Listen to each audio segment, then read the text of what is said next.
गोरखपुरिया भौजी पर एफआईआर दर्ज। मैं नहीं बोल रही, कोई और बोल रहे और मेरी जबान से निकल भी।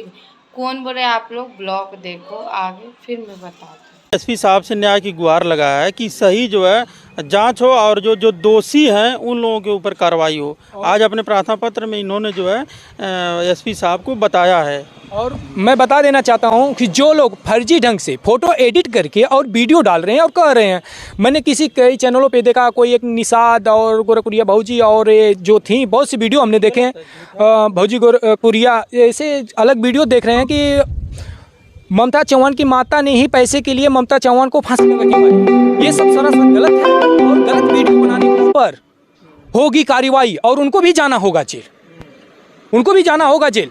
जितने लोग लगाए हैं और थंबनेल लगा रहे हैं उस पर भी होगी कार्रवाई। जल्द ही कार्रवाई करने की प्रक्रिया की जा रही है और इसकी प्रक्रिया सोमवार से मंगलवार को कोर्ट में भी पेश कर। आपने देखा कौन बोले, ममता चौहान की माँ, वकील जो सब है सारे बोले। फिर बीच में आ रही रुपतारा क्योंकि बोल रही क्या गोरखपुरिया भौजी व्यूज के लिए आंसू गिरा। उसकी तो आंसू गिरती नहीं है क्योंकि वो नाटक करती है। कैसे बोल रहे पहले सुनो फिर मैं मिलती हूँ।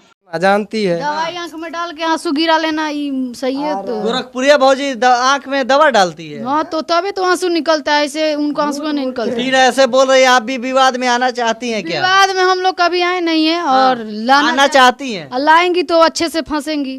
हम लोग कभी इंसाफ दिलाते हैं, जैसे कि गोरखपुरिया भौजी। हाँ क्या है यार, बात समझ में नहीं आता है।